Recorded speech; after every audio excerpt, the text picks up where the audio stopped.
Hey there, my name's Nikki and I'm 29 years old. The story I want to tell you about today is about my nightmare of a mother-in-law who got served by karma in the worst way possible.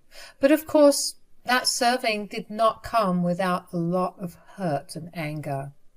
I met my husband Peter through a work friend. Peter had been her best friend, and she told me he was single, and I thought, why not? Peter and I went on our very first date to this fine dining restaurant, and it was pretty much love at first sight for both of us. Peter is a very attractive man, and what made it better was his sense of humor. We clicked so well that we only had one more date after our first one before we made our relationship official. We moved in together after about a year of dating, and our relationship only bloomed some more. While I was beyond happy with the way that my life was going, I also knew that since our relationship was getting serious, I needed to meet his family. And so we arranged for that, and I had a great time with his family. His parents were very hospitable and just overall nice to me.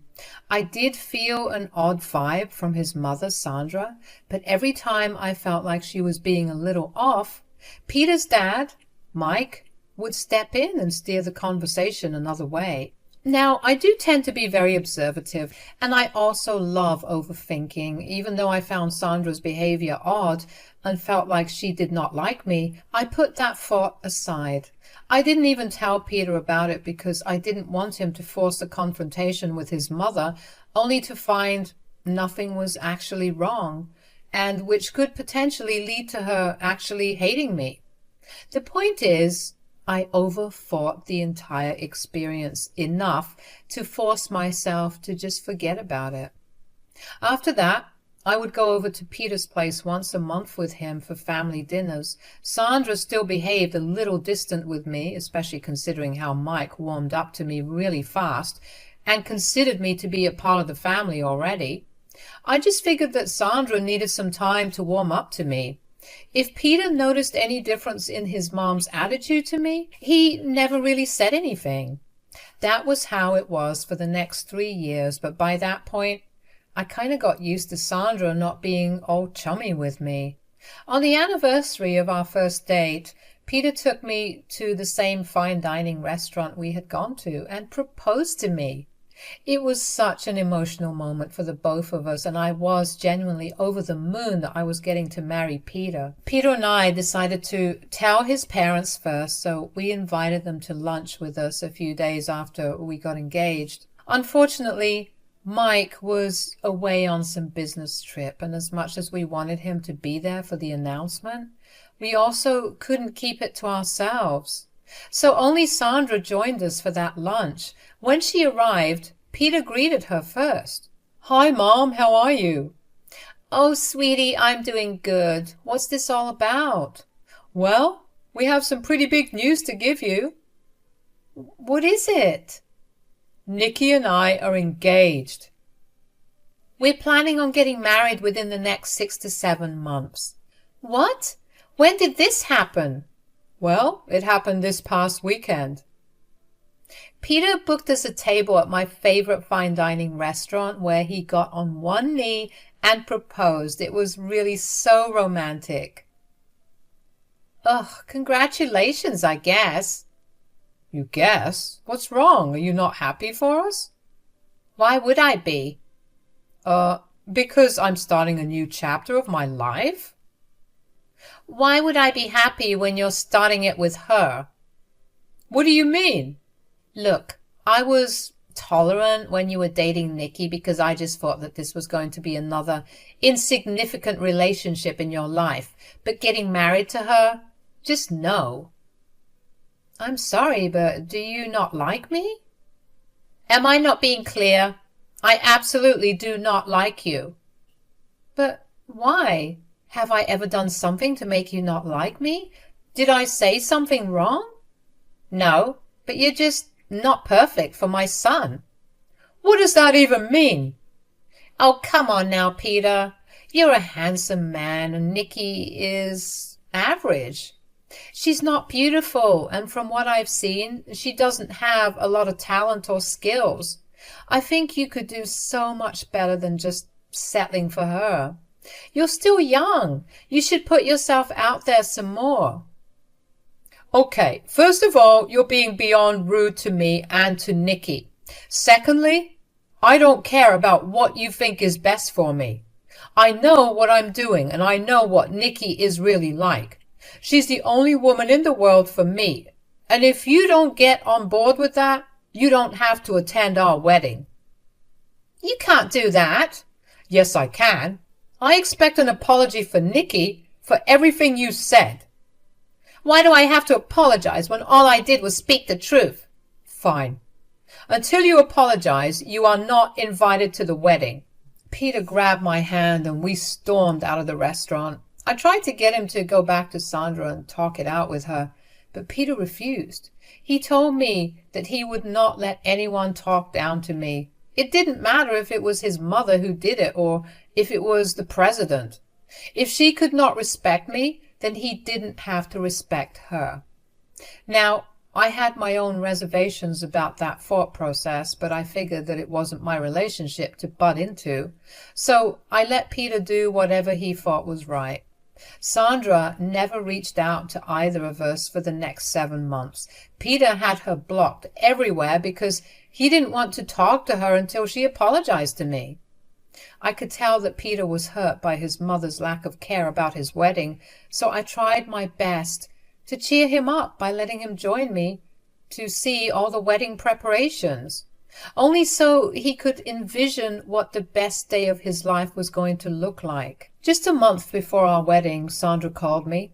I will admit that I almost dropped my phone when I saw her caller ID because I really did not expect a call from her, but I played it cool when I picked the call up. Hi, Sandra? Hello, how are you doing and how's my son? Well, I'm doing good, and so is Peter. We are really busy with wedding preparations, so if you want to talk to him... No, I want to talk to you. To me? About what? Don't make this harder than it already is for me. I'm sorry, but you're going to have to be a bit more specific about what this phone call is about. Okay, fine. I just wanted to apologize for what I said last time we met. Oh, well, I don't know what I did or did not do to impress you, but you should know that I love Peter with everything in me. I highly doubt that. I mean, my bad. I'm sorry. I just really disliked you for so long, and it's hard to let go of that dislike. I get it. You're overprotective of Peter. I'm that way with him too. I mean, even if you don't like me, at least you know that I only have his best interests at heart. Yeah, well, I almost contemplated not coming to his wedding because I wanted him to learn a lesson and probably rethink his decision to marry you. Huh? Okay. But the more I thought about it and the more I spoke to Mike about it, the more I realized that I was kind of being a jerk. Well, I'm glad you realized that. Yeah, I mean, I shouldn't have to miss all my son's important moments just because I don't like you. If anything, that makes me a horrible person. Well, I'm sure that Peter will appreciate the apology. At least be nicer to him when you apologize to him. Of course, he's my son. I see no reason to cry and beg for forgiveness from you. All right, then, if this apology of yours is done, I have things to do. Yeah, I'm done. Goodbye. While I was surprised that Sandra called, I was not surprised that her apology was very insincere. I knew how important the day of the wedding was, and I knew that Peter would be sad if both his parents weren't there on that day, so I kept my mouth shut about what was a part of Sandra's apology. I only told Peter that she had called and apologized, which led to him finally unblocking her and talking to her. They patched up just in time for the day of our wedding, and because of that, both Peter and I had a blast at our wedding. I was worried that Sandra would try to sabotage the wedding or that she would say something against me, but thankfully, She didn't. After the wedding, however, Sandra did not really speak to me, which I did not mind at all. Peter and I didn't plan on having kids, although we were not opposed to the idea of having them. We were just waiting for the right time. But before we could decide what the right time was for us, the universe did it for us. After a year of being married, I found out I was 2 months pregnant. Peter and I were overjoyed about it and decided to wait until I was done with my first trimester to announce the pregnancy to our families. When the time came to announce the pregnancy, we invited all of our closest friends and family for a backyard barbecue party. Everyone was very happy and excited for us when they found out, all except Sandra. She cornered me at the party and forced me into a conversation with her, even though I tried my best to avoid her all day. "So, you're pregnant now?" Yeah, that kind of was the big announcement of today's dinner. "Don't try to be smart with me, Nikki." "I'm not. I'm just being cautious because, you don't like me and have always tried to put me down in some way or another." "Which is something that you absolutely deserve. I know that getting pregnant was only a part of your strategy." "Strategy? What are you talking about?" "I was on my phone the other day and happened to come across this word, baby trapping, where people either impregnate or get pregnant in order to keep their partner with them." "Are you accusing me of baby trapping my husband? You do realize that's insane, right?" "Why is it insane? It's only been a year into your marriage and you're already pregnant. You must have only done it to keep Peter around because he must have begun to realize that marrying you was a bad idea." "That's not true at all, Sandra. I know you hate me, but you need to stop projecting your stupid ideas onto my relationship with Peter." "No need to get so aggressive. Although this aggression could be because you've been caught and you're just trying to cover it up. You need serious help. You can't possibly think that what you're saying is true. So, who's the father? I bet you cheated on Peter." "Excuse me? How dare you? I've tolerated a lot from you, but this is where I draw the line." Whoa, what's going on here? "Sandra accused me of cheating on Peter and baby trapping him to keep him around." "Sandra, you need to apologize right now." "I see no reason to apologize. She's clearly deflecting, and I know that it's because I'm right." "You need to leave right now. I will not tolerate these accusations." "We'll get going. Nikki, so sorry that Sandra said all this. I'll talk to her about it." "Oh, you don't have to leave, Mike. I only want Sandra gone." "I know. I think it'll be best if I go now, though, so I can talk some sense into Sandra." "All right, then. Take care. I'm sorry that you have to leave so early." "No, I'm sorry that Sandra said such mean things." I was angry that Mike had to suffer because of what Sandra said.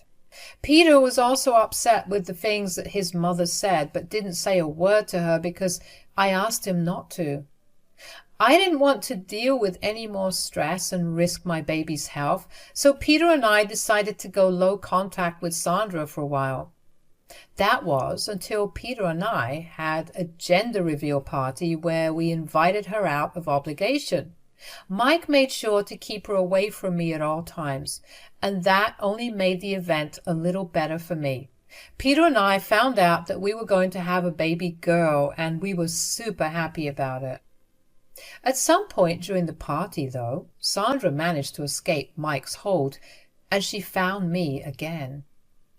"So, have you given thought to what I said last time?" "You mean about you accusing me of cheating on my husband?" "No, I most definitely have not."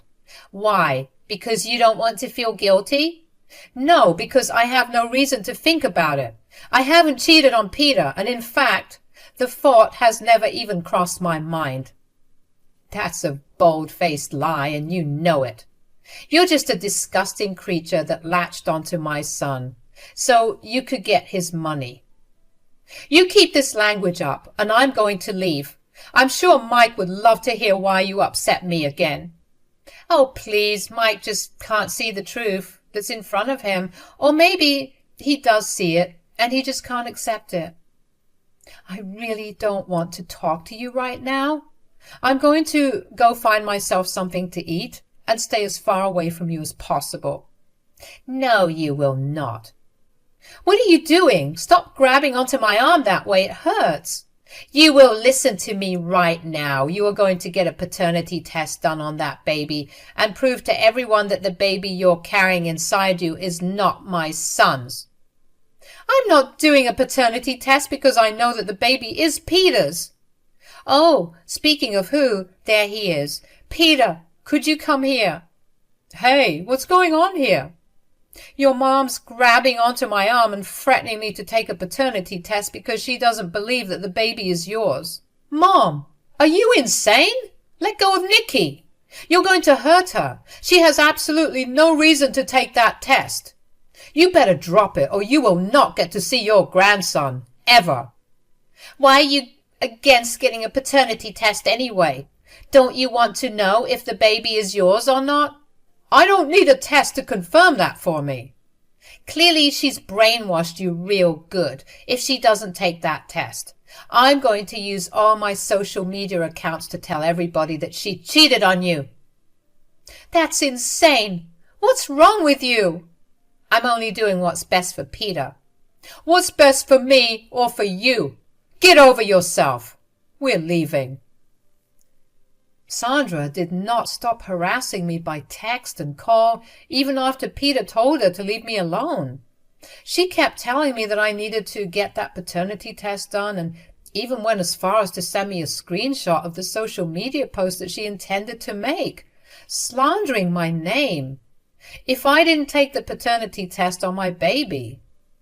Even though I didn't care about what she thought, I kind of wanted to rub her ignorance in her face. So after I gave birth to my beautiful daughter, I immediately had a paternity test done and a DNA test done. The results took a few weeks to come, and what I saw shocked me. So I had another DNA test done just to confirm the results of the other two, and their results matched them. I knew that the news was going to be big, and as much as I wanted to confront each of them individually, I knew it wouldn't be fair to Mike or Peter, so I had Peter's parents come over to our place and sat all three of them down to reveal the test results. I call both of you over here because I have the results of the paternity test that I took on our baby. Ha! Am I right? Well, you were right about cheating for sure. What? What are you talking about? I knew it! I told you that she was the scum of the earth. I'm never wrong. And now all of you have to apologize for treating me like I was some crazy woman. Hold your horses, Sandra. My baby is 100% Peter's. Okay, then what's all this about cheating? So I did a quick DNA match and I found out something very interesting. You see, our child's DNA matches exactly with Sandra and Peter, but not with Mike. I don't get it. What are you trying to say? What I'm trying to say is that... Okay, that's enough now. No, let her speak. I feel like she's going to confirm something big that I've been thinking about for decades now. Peter, Mike, I'm so sorry that this is how you're finding this out, but Mike, you are not Peter's father. What? I knew it. I just knew it. Mom, is Nikki telling me the truth? I don't know what she's talking about. She's clearly deflecting. She made up those reports. I knew you would not admit it right away, so I took the test from multiple sources, and all of them confirmed the same thing. Is this your way of getting back at me for accusing you of cheating? I was only trying to make sure that my son was with an honest woman. There's no need to make up lies and ruin my life. All right, then why don't Mike and Peter take a DNA test to see if my reports are false? That's nonsense. There's no need for that. That's madness. Peter, if you're okay with it, I would like to have that DNA test done. I'm more than okay with that, Dad. If you take that DNA test, I will never speak to either of you. I don't see why you're being so defensive about it if you have nothing to hide. It's not about hiding something. It's about trust. Neither of you trust me, and that's what hurts. Right. And forcing me to take a paternity test was not at all hurtful? Whatever. I'm going home. You two cannot possibly believe this insane woman. I mean, be rational. She just gave birth, and her hormones are probably making her crazy. Wow, you really stop at nothing to hurt me, huh? I think it really is time that Sandra and I go home. Take care of you two. Good night. Mike got up to leave and Sandra followed him. She looked red in the face and left only after shooting me a mean glare, but I couldn't focus on that.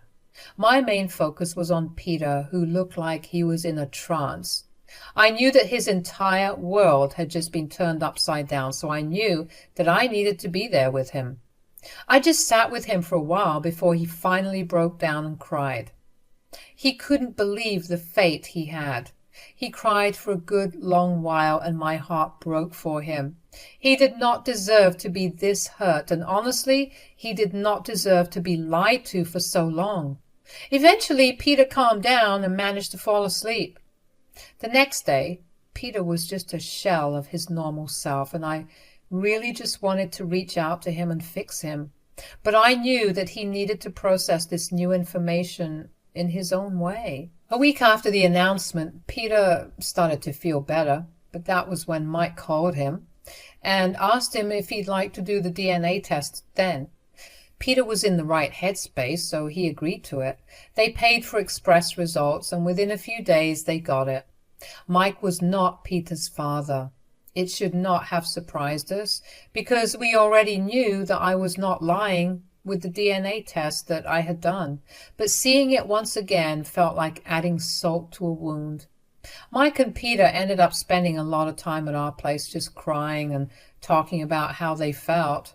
Mike assured Peter that he would always be his son, regardless of the biological aspect. I knew that those words comforted Peter a lot. I knew that was one of his biggest fears, that Mike would cut all contact with him for his mother's crime. But once that fear was eased, Peter finally felt anger towards his mother. He asked Mike what he planned to do, and Mike told us that he was going to divorce Sandra. So we helped him find the best divorce lawyer that we could and got the filing process started. In the meantime, Mike also went back to his place and managed to get a confession out of Sandra. Sandra tried to deflect from the truth again, but eventually confessed that Peter was the son of one of her closest friends growing up. This friend lived across the country, and when he had come to town, Sandra met him and ended up doing more than just meeting him. All of this happened a year into her marriage with Mike. Mike was beyond devastated and came over to our place to stay with us until he got his emotions and thoughts in check.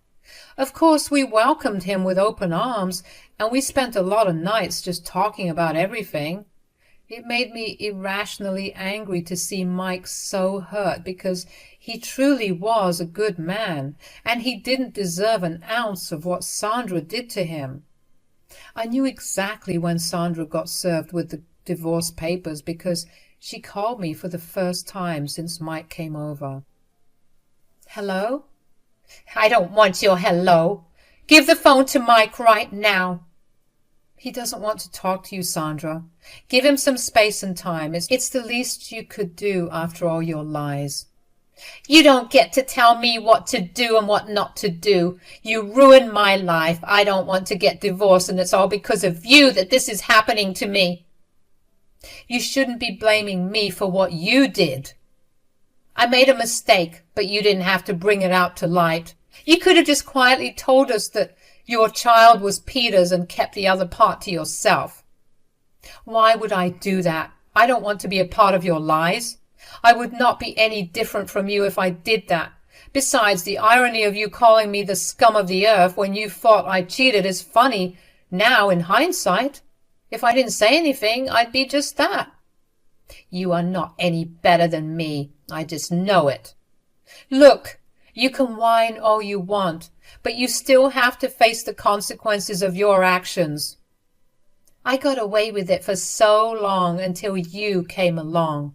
I should have tried harder to get Peter to let you go. It's sad that you feel no remorse for your actions, but only for you getting caught. You have no idea how you've devastated both Mike and Peter. You need to stop thinking about yourself for one moment and let the two of them just process the lies. There's no need for all that. If they just listened to me instead of you, they would be completely fine right now. Why would they believe what you have to say now when you've lied to them for 30 years? Why would they believe the words of a woman who's only been in their lives for less than 5 years? They're such fools. Okay, that's enough. You've done enough to hurt them, and I will not let you hurt them any more. Stop calling them and stop calling me. If you really want to talk to Mike, you can talk to him through his lawyer. No, don't hang up. Let me talk to them. Let me at least say sorry. Bye, Sandra. The absolute nerve that Sandra had to still insult me, and her husband and son too, was astounding. I was fuming with rage after that call. I almost did not want to tell Peter and Mike, but I knew that wouldn't be the right thing to do. The two of them also got really mad when I told them about the phone call. Peter almost walked out of the house to go meet Sandra and give her a piece of his mind, but Mike and I convinced him not to. Sandra was beyond any rational thought. She only saw herself and her benefits. No matter what Peter would say, in Sandra's eyes, she would always be the victim. Instead, we focused our energies on helping Mike with the divorce. We made sure to get as much as we could out of the divorce. Thankfully, Mike had kept a good portion of his assets in his name, and Sandra had no links to any of them. For starters, the house would be his because he was the one that paid for it, paid the mortgage and all the upkeep, and it was only his name on the deed and title. Sandra was going to have to find a place of her own. On top of that, Mike made the smart decision to withdraw all of his contributions to their joint account. So all that was left there was her money, which was not really a lot. He also went to the bank and quietly had his name removed from the bank, which, given his credit and good name at the bank, was a lot easier than I expected. The only thing that was remaining to split was all the furniture within the house, most of which belonged to Sandra anyways. The divorce trial went on for a good few months because Sandra fought tooth and nail for every single thing down to the very forks and spoons that they had owned. She also tried to fight for alimony. But after Mike showed the court that Sandra had lied and that he had inadvertently paid for and raised a child that wasn't biologically his, he had no reason to pay her any more support. The judge agreed with Mike and Sandra was denied alimony. Once the divorce was finalized, Sandra did take to her Facebook page to rant about how I had ruined her life and how I was the reason for her divorce. I honestly found it amusing until Sandra began to come to my house and bang at my door like a lunatic. She apparently wanted to talk to me, but the way in which she banged at my door and screamed for me to come out made me think that she wanted to do more than just talk. Peter and I got the police involved and Sandra got arrested for trespassing. That didn't stop her from harassing Peter and I over text, though. Eventually, Peter and I decided to get a restraining order against her, not only to protect ourselves, but also our child. It's been almost a year since all of this went down, and my gosh, what a year it's been. Peter and Mike began to see a therapist and went to a few family counseling sessions together. Even though Peter is not biologically Mike's, Mike has never once made Peter feel that way since we found out about it, which has really helped Peter deal with everything. Peter has made the decision to never track down his biological father, and that's a decision that Mike was grateful for. It's going to be a long road ahead for life to get better, but at least I've got my family to stand by me through it all, and what more could I ask for? Thank you so much for listening to my story.